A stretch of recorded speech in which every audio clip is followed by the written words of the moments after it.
vegetation cover ng Asya. Ano ba ang vegetation? Ito ay uri o dami ng mga halaman sa isang lugar, tulad ng pagkakaroon ng kagubatan o damuhan, epekto ng klima. Sa Hilagang Asya, ang katangiang pisikal ng kapaligiran nito ay ang pagkakaroon ng malawak na damuhan o grasslands na nahahati sa tatlong uri: steppe, prairie, at savanna. Ano ba ang steppe? Ito ay uri ng damuhang may ugat na mabababaw o shallow-rooted short grasses. Makikita mo sa larawan ang halimbawa. Mayroong mga steppe sa Mongolia, Manchuria, at Ordos Desert sa Silangang Asya. Sa hilagang bahagi ng mga steppe ng Russia naman, sa Manchuria at Mongolia ay matatagpuan ang prairie. Ito naman ay lupaing may matataas na malalalim ang ugat o deeply rooted tall grasses. Ang savanna na matatagpuan sa Timog Silangang Asya, partikular sa Myanmar at Thailand, ay lupain na pinagsamang damuhan at kagubatan. Pagpapatuloy, may isa pang halimbawa, ang boreal forest o taiga, tinatawag ding Rocky Mountainous Terrain, ay matatagpuan sa Hilagang Asya, partikular na sa Siberia. Coniferous ang mga kagubatang ito, bunsod ng malamig na klima dahil sa presipitasyon na maaaring nasa anyong yelo o ulan. Sa bahagi pa rin ng Russia at sa Siberia, matatagpuan ang tundra o treeless mountain tracts. Kakaunti ang mga halamang tumatakip at halos walang puno sa lupaing ito dahil sa malamig na klima. Ang lupaing malapit sa baybayin ng Arctic Ocean ang saklaw ng vegetation na ito. Siguro ay pamilyar ka dito.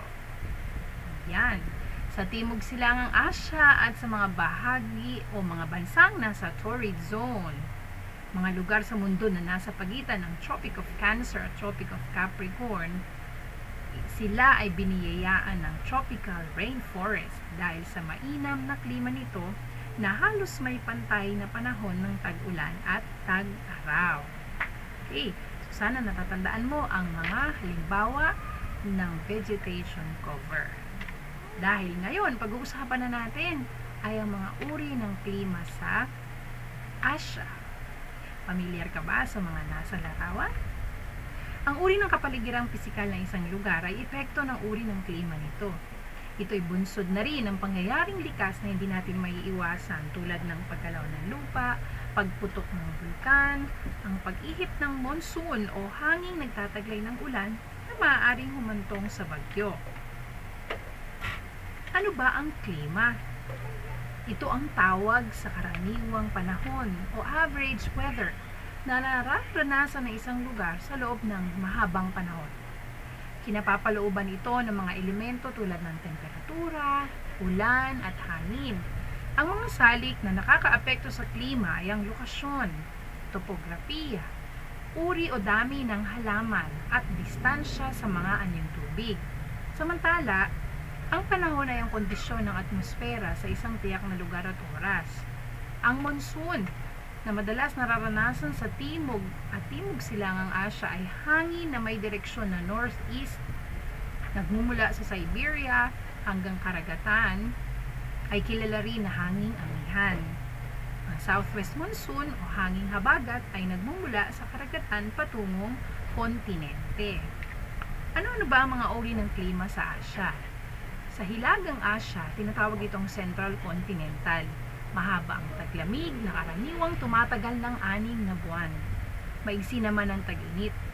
Ngunit may ilang lugar na nagtataglay ng matabang lupa.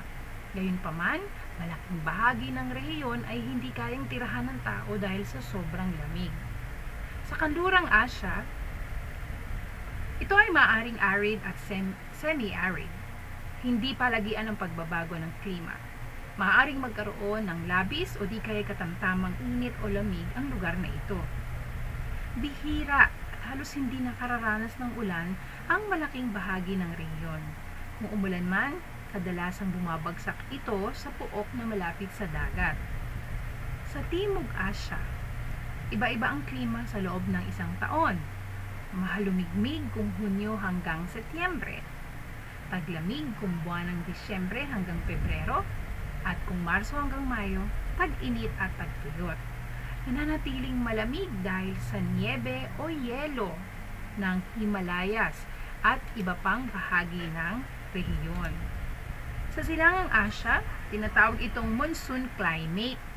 Dahil sa lawak ng rehiyong ito, ang mga bansa rito ay nakararanas ng iba-ibang panahon. Mainit na panahon para sa mga bansang nasa mababang latitude, malamig at nababalutan naman ng yelo ang ilang bahagi ng rehiyon. Sa Timog Silangang Asya, halos lahat ng bansa sa rehiyon ay may klimang tropikal.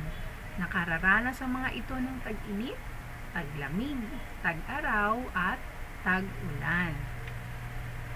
Ayan, tingnan mo ang larawan. Alin sa mga iyan ang nararanasan mo bilang isang mamamayang Pilipino? Anong klima ang pinakikita nito o anong panahon? Anong panahon ang pinakikita ng sumunod na larawan? Ito din, anong panahon ito? At ito pang dalawang huling larawan. Sa module ay may mga gawain ka na maaari mong sagutin tungkol sa paksang na talakay. Kaya iyong tandaan, ang Asya ay isa sa 7 kontinente ng daigdig. Kontinente ang tawag sa pinakamalaking dibisyon ng lupain sa daigdig. Pinakamalaki ang ating kontinente kung ihahambing sa iba pang kontinente. Sa kabuuang sukat nitong humigit kumulang na 44,486,104 kilometro. Katumbas nito ang pinagsama-samang lupain ng North America, South America at Australia at halos sangkapat lamang nito ang Europe. Tinatayang sangkatlong bahagi ng lupain ng daigdig ang kabuuang sukat ng Asya. Matatagpuan dito ang mga anyong lupa at ang iyong tubig na tanyag sa mundo. Tanyag din ang Asya sa mga natatangi na matatagpuan na iba't ibang lugar. Ang mga ito ay bahagi ng pamumuhay ng mga Asyano dahil dito sila kumukuha ng kanilang ikinabubuhay. Yan ang mga tanyag na anyong lupa at anyong tubig. Ang karaniwang panahon na nararanasan ng isang lugar sa loob ng mahabang panahon ay tinatawag na klima. Kabilang dito ang mga elemento ng temperatura, ulan at hangin. Maraming salik ang nakakaapekto sa klima ng isang lugar. Ilan dito ay ang lokasyon, topografiya, uri o dami ng halaman at distansya sa mga anyong tubig. Dahil sa lawak ng Asya, matatagpuan dito ang lahat ng uri ng klima at panahon. Samantala, ang mga monsoon o mga hangin nagtataglay ng ulan na isang bahagi ng klima na may matinding epekto sa lipunan at iba pang salik ng pamumuhay ng tao. Diyan nagtatapos ang ating aralin at sana ay naalala mo ang mga tinalakay.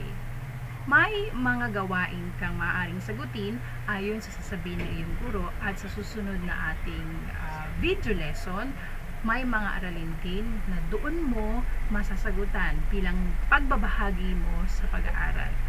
Yun lamang at sana ay may natutunan ka.